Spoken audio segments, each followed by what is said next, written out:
was. I said, I don't understand. Was there something wrong? What happened between Monday and Wednesday? He said, you asked me if there was a problem, and I told you no. I said, okay. And I asked you if it met value, and you said, yes. He said, I never said that. Yeah. So I prepared a rebuttal, and it's not going to go anywhere. So the seller, the buyer will not pay anymore. The seller said there's a $75,000 difference. Why don't we split it 4 ways? Well, the other agent can't because she's paying 37.5% to a reload company. So the seller said, okay, Joan, you take almost half of your commission. I'm going to take the $50,000 we were going to split, and he was going to take 31 and I was going to take 24. I was getting a lot of money, but I was taking $18,750 less. He was going to take $31,000 off the price, and the buyer was going to pay $25 more. Now, it was a lose-lose for me. If I didn't accept, I would have looked like a real jerk. I was greedy, whatever. I made the decision that I had no choice. To get it through, I'd get something rather than nothing. And we did the deal. It's not pleasant, and when you start, it would kill you if you had to do something like that. But you start to look at the numbers and you say, it's going to work, and I can get on, and I can get rid of this and go to the next problem. And, but those are some of the things that you have to have a strong stomach. And believe me, even though you're established and you have a good reputation, people still take advantage of you. I went on a listing last week at 7 o'clock at night. I hate night appointments. I want to go home. And I sat there for an hour and a half with these lovely people. And they said, we'll give you a call tomorrow. And I said, well, you know what? I'm going to be in and out. How about if I call you about 11 o'clock? Oh, fine, here's our number. No answer. Called that evening, no answer. The next day, a sign went up, coming soon, with an agent from the other side of town. Obviously, they wanted to see what I had to say, and they were buying a home in Glenlock Farms. That's where this agent was from, and she said, if you list with me, I will give you a cut on your commission.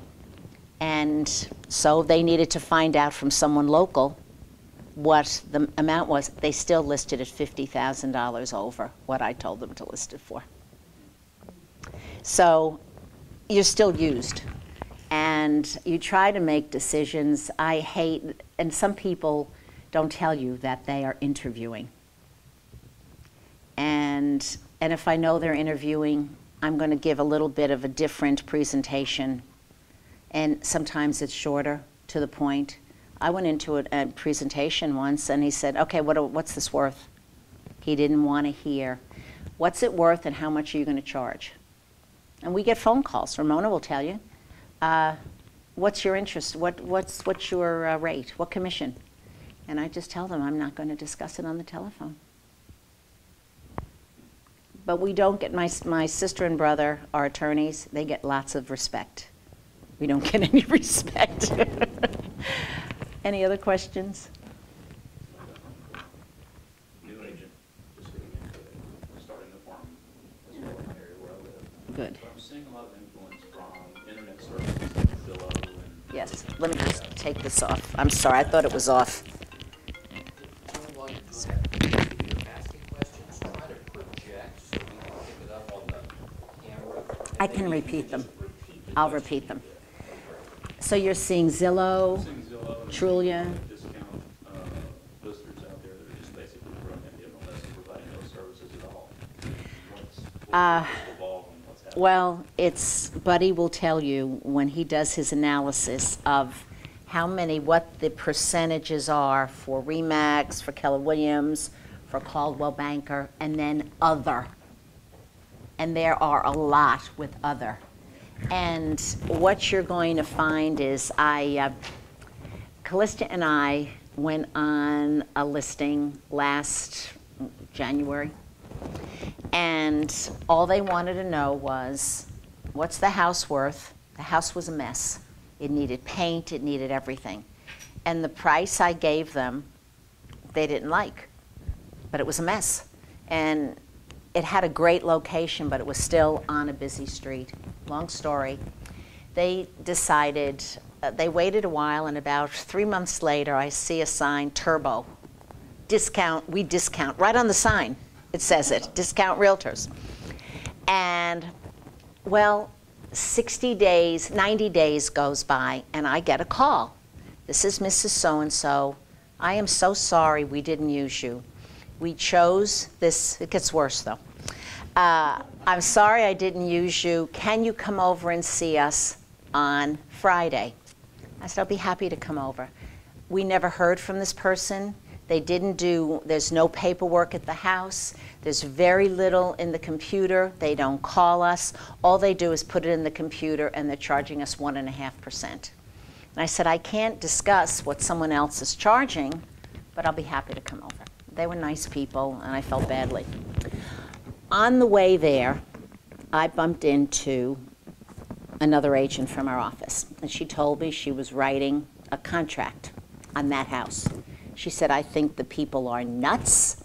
It is awful, but they love the location.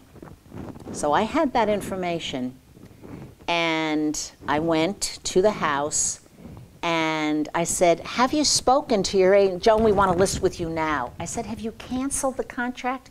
Our listing expired last Friday, but it's still in the computer. And I said, well, why don't you call him and tell him that you're going to cancel it? Because I knew he was going to say he had an offer. I had no intention of doing anything unethical or saying, you know, let it come to me and then I'll sell it. No, no, no. And no listing is worth doing anything unethical. None. So he calls the agent, and his eyes light up. He came and he goes, we have an offer. I knew that. The guy had the offer for 2 days and never presented it. So he asked me, what should I do? I said, take it and run. This is a good offer. The house was like $450, which was ridiculous, and the offer was like $415. I think they got it up to $423. Discount realtor. Did nothing, very lucky. In this kind of a market, it'll work because you don't have to do anything. You can just put it in there. That's another thing I wanted to cover. I know agents who started a few years ago when the market was good, or maybe 10 years ago, whatever. And then the market took a dip again. They did not know what to do in a bad market. I started in 1985. Interest rates were 12%, right, Ursula? 12%, and we were selling houses, but the prices were lower. So that makes a difference. 12%, and they're whining now that they went up. I mean, it's like, give me a break. But anyway, it's when you start in real estate in a bad market or a tough market, you understand what it is to work. You understand that you have to do everything. You understand that you have to develop as much business as you're going to sit open houses. You're going to talk to people. If someone answers a question you don't know it, you're going to find it out and call them back. But sit those open houses, because now that's where you'll pick up people, because there are people who drive around. In town, that's how they sell houses, because people go into the open houses and the agents sit there. Except the Queen Bees down in Houston have their assistants, the showing agents, sit there and do all the showings for them. It's not like what we have to do, still pound the sidewalk. But sit the open houses, pick up customers, show them your value, and farm, farm, farm, and give them good information. You will pick up business, and then you build on it. You will build on it. But starting in a good market, it looks easy. It looks easy. But it's not. And I think we have a lot of good, newer agents.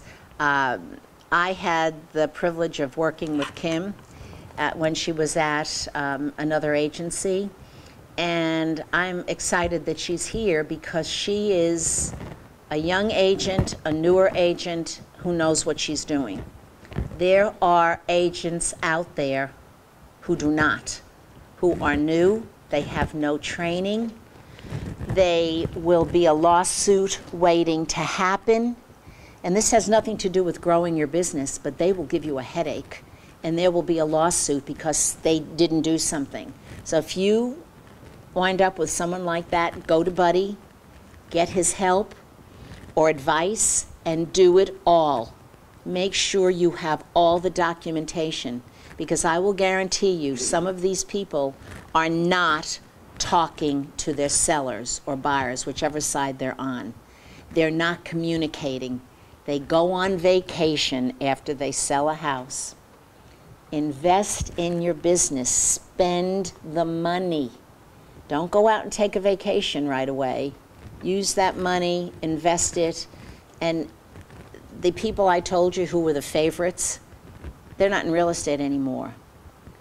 But the Ursulas and Tammys, myself, Janice, Barbara, we've been here. Rod and Eunice, all the folks on the second floor have been here, and they all have a sphere of influence. Bonnie Williams, they all have business and connections through people they've dealt with. If people like you, they're going to refer you. That's growing your business. But I don't know what's going to happen, but it is going to impact us in a market like we have where they make it look easy, but they don't, the people will see soon enough, they don't help them with the transaction. Those people are on their own, and if you're going up against them, you might explain that to them. You're going to do it. You don't understand how difficult it's going to be. Some people won't believe you. And too many people are getting information from Zillow, Trulia. I hate Zillow. I can't stand Zillow or whatever. The other thing that I don't like, and that's just me, I know people use Facebook, and that's fine, and a lot of people use it for business. But when I see braggadocio on people's Facebook pages, it makes me crazy. People, braggadocio, you know, they're bragging. I just sold 4 houses today, and I just listed this. That's good. They don't want to know that. When you go and see them in a professional setting, that is the time to tell them what you did. Not all over Facebook, because it's not, I'm old-fashioned, it's not appropriate, and it's, nobody cares. Nobody cares. And they'll just say, you know, so what? Exactly. Anybody else? How much would you say you spend in marketing a year? Maybe percentage of what you make. Do you say I'm going to spend 30%, or you just kind of? I'm real bad. I'm real bad at numbers. I'll tell you this. I do my advertising every week, and for a month it's about $1,000. We send out just sold cards. We're behind right now. You tell them what you did, and you do it. You know, get it out there. That's all part of marketing. Buying presents for my customers is part of marketing. They love getting the blue box from Tiffany's. I send them a gift from Tiffany's. It's not cheap, and I spend more than the whatever it is the IRS says you can spend. $50. And I spend 3 times that at least. But that's okay. I get it back. I get a referral. Someone sends me a referral, I send them a gift card. You remember people. It's hard to say because I just got the bill for Realtor.com. That was $2,100. So I used to spend a lot more, but you know, we redid our website. We have a new company taking care of it, more than I should probably. But no, I'm not crazy with it. I still take money home, but I also have a staff because I couldn't cover what I do without them. Ramona takes the file from when it has a contract and closes it. Elaine and Lori share a job, and they're the listing coordinators. And then I have a couple who are wonderful. We call them K and J, and they are fabulous because what they do is they put the signs up, they put the lock boxes up, they take them down, they check houses on Tuesdays and Fridays. If they're vacant, they walk in, they have a report. We have a book where everything is written down, where we call the people and say, your lawn is not looking so well, you need to do thus and such. You've got to give service. So when you get this busy, you have to have help. And so, you know, I do all of that. So it's expensive. But in order to cover the business, you have to pay the staff to take care of it so you can go and perpetuate. But my party that I have for the ladies is a couple of $1,000. Lunches for people when they move. Every single person who moves, we send them lunch. That's all marketing, but it's service. And it's a lot of money. You can't afford it if you're not making any money. But again, you have to invest in your business. And where's your kind of, how far out do you go for your business? How far are you willing to go list a house in Katy and do the buyers out in Katy? Or? No. No. No. So years ago, the worst thing I ever did was I had a wonderful couple. Oh, they were fantastic. I was in a car and they were in a van with their mother-in-law, father-in-law, mother, father, the couple, and 3 kids. I thought I was going to go crazy. We went, and they wanted to do this in one day.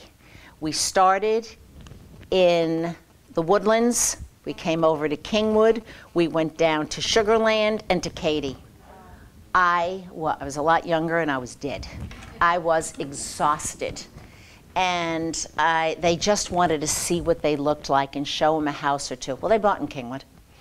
And I don't go to Katy. I don't go to Sugar Land. I do not go to Clear Lake anymore. I have good agents down there that I refer to. I don't even go to 1960 anymore. And I will go to the Woodlands, but it's getting so big that I don't go for a $300,000 house. I know that sounds terrible. It's too much work. And the houses are selling. Now, I was supposed to go last week, and I was working with someone else, and Callista went, and she was there 3 days. She was there, but it's not unlike what I have done. But I am at the point in my career where I can make choices. You can't make choices in the beginning all the time. You have to make wise choices and determine, is this the right thing to do? And the answer probably will be yes, because those people will remember what you did for them. But I don't know if that answers your questions, but I don't know. I'll have to check. I know what the total is that I spend a year, but it's okay. You know, the IRS is going to get you one way or another, so you might as well spend it on people and have expenses if it helps your business. Anybody else? I just had a comment. Does anyone else have any questions or anything? Joan said this earlier. She said it was extremely important when you're working with other agents that you treat them with respect and like you'd want to be treated. And I can't tell you how many times I've gotten calls from agents with other companies that I know that had written a contract on one of Joan's listings. And they would call me, and here's kind of how the conversation would go. It'd kind of be, but I've got an offer on a listing there in your office, and just wanted to ask you something about it. And I said, well, I may not be the one you should be asking. You ought to be asking your broker or manager. They said, no, it's nothing like that. They said, the listing agent is Joan Imperato. And I said, okay, what's the question? And they said, we're scared to death. She is such an icon. We're so afraid we're going to make it. Do I bite, Kim? Do something properly or whatever. You were a big reason I came to RE/MAX, in all honesty. You were fabulous. We've done several deals together, and always fabulous, professional, not acting like you were a mega producer when I speak with you, very personal. Just, I would get off the phone every time and tell my husband, I love Joan. Well, that's why I wanted you here, because I had worked with her, and I told Buddy, I said, she's great. She is not your typical new agent who is just out in left field somewhere and doesn't understand the details and is professional. But most people approach me. I don't, I didn't know that, but he didn't tell me these things. But I try to be as down to earth as possible and help people. And I always say, if I at any time appear rude that I have to go, it's because I probably have 3 phone calls or something pressing. But the other thing is, we're not taking on more business than we can handle. That's why I took on Callista.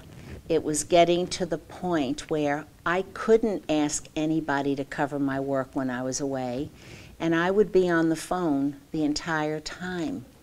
We went to Australia 2 years ago. I can't even tell you how much time I spent on the phone, and finally I called a couple of agents and said, would you cover this, would you cover that, would you cover this, and they all helped out, and it was great.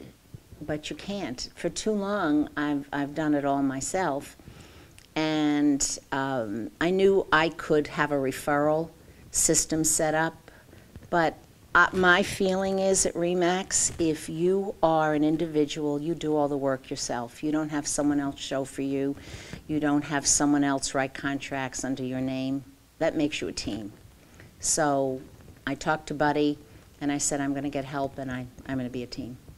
And I won't get the accolades of being, number 2 in the state or whatever it is, but that doesn't matter. You have to smell the roses. You've got to smell the roses and do what's right and have a life. And remember your family. You've got to.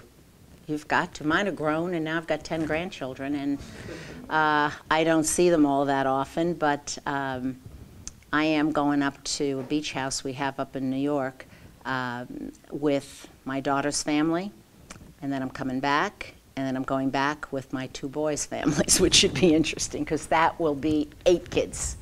My daughter just has 2. So it's, but you have to take time. And no matter if you're in the beginning, the middle, or nearing the end of your career, to sustain yourself, you have to. You've got to breathe. People will suck the air out of you.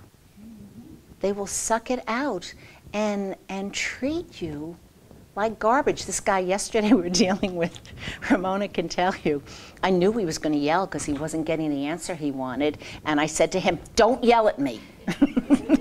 And, it like took him aback, because he's usually, if he doesn't get what he wants, he's, on the warpath.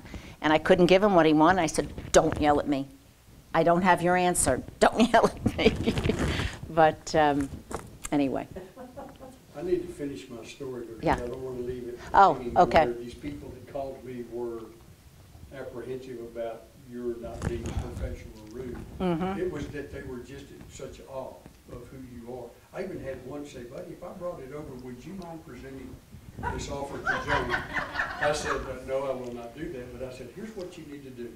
You need to pick the phone up and you need to make contact with Joan, tell her you've got an offer. And I said, I guarantee you, it's gonna be one of the best experiences that you're gonna go through as a realtor, because you're gonna be working with someone who knows what they're doing, will reach out and help you and be very, very professional about it. And everyone called me back later and said, you know, gosh, what were we afraid of? It was a great experience, and Kim, you just stated that. So it's really great when you can work with someone who really, really is professional and is courteous and ethical. And you can go a Gotta long be way ethical. in this business with those traits. And being ethical, you can still deal with a jerk and get in trouble. Trust me, you can. Still say, don't you yell at me. Don't you yell at me. Yeah, The it other sounds thing, pretty ethical. one thing I wanted to tell you, yesterday I was, Callista and I, a fellow called us from Paris. He lived in Bear Branch and he was putting his house on the market. And I said, Callista, you handle this because I've got my hands full with problems with repairs. And she said, okay. She says, well, come with me. So we went over to look at the house. And as we're driving by, this house is what I call a dog with fleas. It is a fixer-upper. It is as is, where is. It is old. It has all bedrooms up. It is a disaster. As we're driving by, Callista is telling me, well, this house sold for this, and that's this $1 per square foot, and this house sold for this, and these were all in the same condition. She knew her market. She knew, and I was really impressed because that's what I do with my customers. If we're looking at a house, I'll say, let me drive you through and tell you some recent sales. Point them out, hand them the sheets, and say, this is what this house was, this is the condition. So they get an idea. Callista did that yesterday, and I was duly impressed. Now, one thing I tell people, I'm not a $1 per square foot person. In fact, as long as I've been doing this, Mark Heinrich used to be with Remax, and then he bought Keller Williams. And we've been friendly competitors. He's now retired for years. Our parents lived in Jupiter, Florida, and knew each other. They came down from Maine, and my mother came from New York. So we had a common bond there, and we worked together. And Mark would call me on my listings, and he'd say, now, Joan, I'm going to give you an offer, but, you know, the $1 per square foot that you have is a little bit high. And I go, now, Mark, I didn't go to the Mark Heinrich School of Real Estate, and I don't adhere to that, and here are my reasons. And he'd chuckle, and we'd get it together. I would bring him an offer, and I'd say to him, now, Mark, the $1 per square foot on this is thus and such. And he'd say to me, I thought you didn't go to my school of real estate. I said, in this case, I did. But you look at, you know, a lot of people will go in and say, the $1 per square foot is this is how you list your house.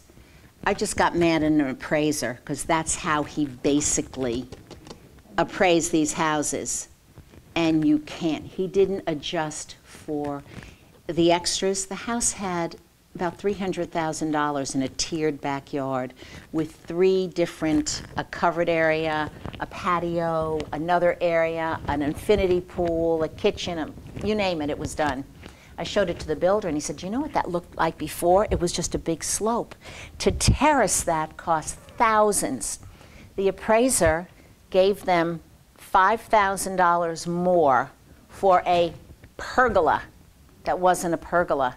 It was a building. So if an appraiser is doing that and it's wrong, as realtors, you can't just go in with $1 per square foot. You can say it's a barometer, and here's the range.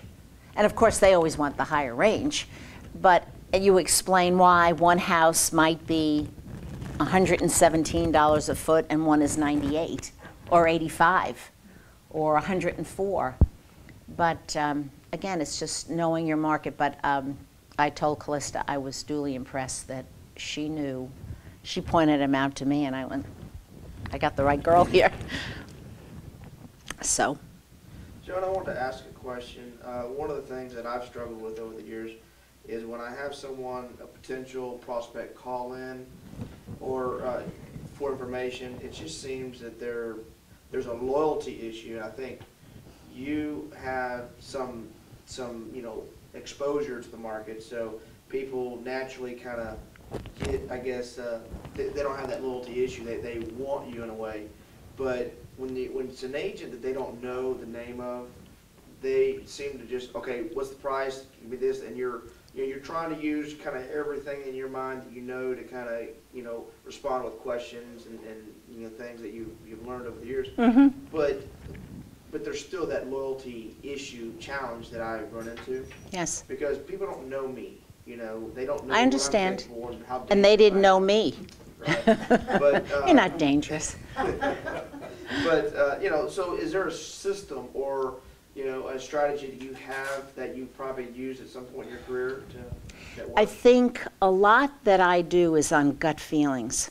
I can tell if someone can't look you in the eye and you're at a listing presentation. I mean, these people last week blew me away. They were the nicest people in the world. And I was blown away, and I got over it quickly. I mean, it didn't bother me after a while, but I was mad. I went out at 7 o'clock at night, I'll tell you that much. I came in moaning the next day. I was so mad. But when we get calls from people, and they want to know what a price is. And most probably a lot of the calls will come to the main desk, and it goes to who's ever on duty, and they'll give them the number, and that's all it is. And sometimes it's nosy neighbors. But we do get calls, I'd like to see this property, and we just don't go out with strangers. Never, never meet a stranger, ever. We have them come into the office. Now, if it's a local number, and I'm a friend of so-and-so's, we'll show it to them. And sometimes you show them one house, and that's it, and you never hear from them again, and they show up with another agent somewhere. But what I try to do is when I show someone a house, I show them some value. What I'll say is, I know you're interested in this house. I've brought a couple of others that you might be interested in seeing in the future. Why don't you take a look at these? If you'd like, I'll drive you by them. We're going to have to make appointments, so I can't make appointments right now. It just depends. If these are occupied, we have to give people notice. And we'll drive by them and see if these are other houses. Sometimes they don't want to do it because they've met you at the house. No, this is all I want to see. And you try to draw out of them as you're walking through the house with them. Do they have a house to sell? Is this something do they want to do this now? Are they needing to sell their house? Because there are some people who just are perpetual buyers, shoppers. They're going to bleed you of your breath. You just, and you have to be able to read. We're lucky we don't get too much of that.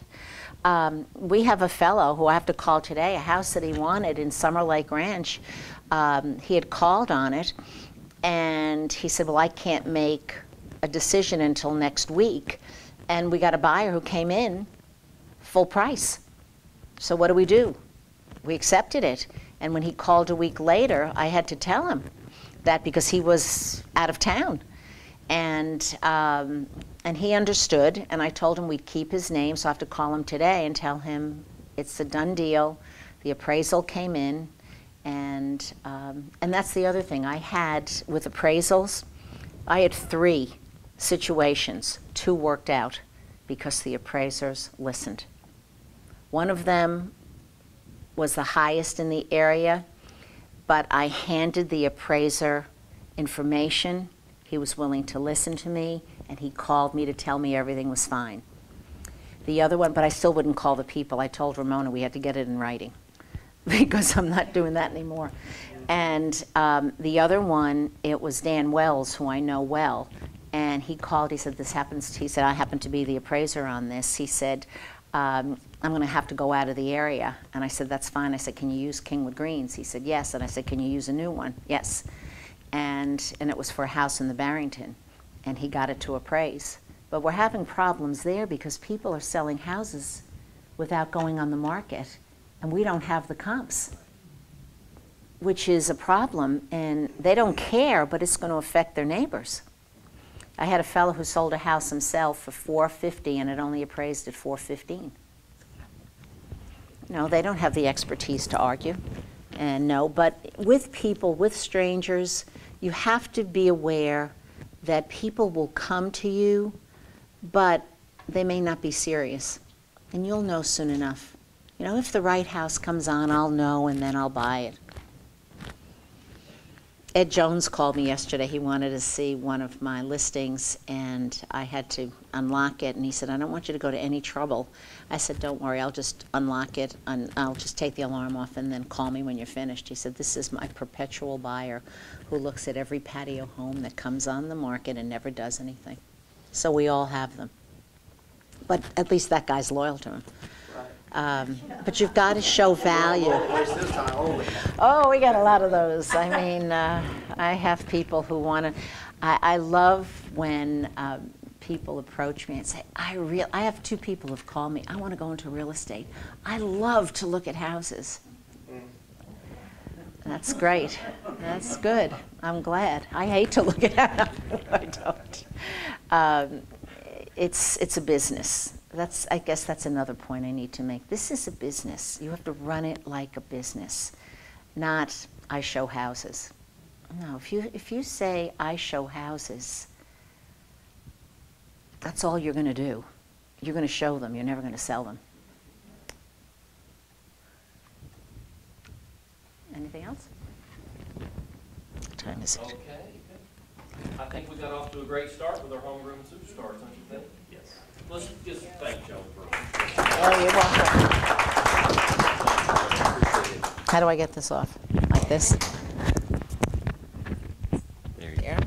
Wait a minute, I I'm gotta gonna get it. record you for the rest of the day, make everybody out. Don't want to hear me. So Don't yell at me. That's exactly what I said.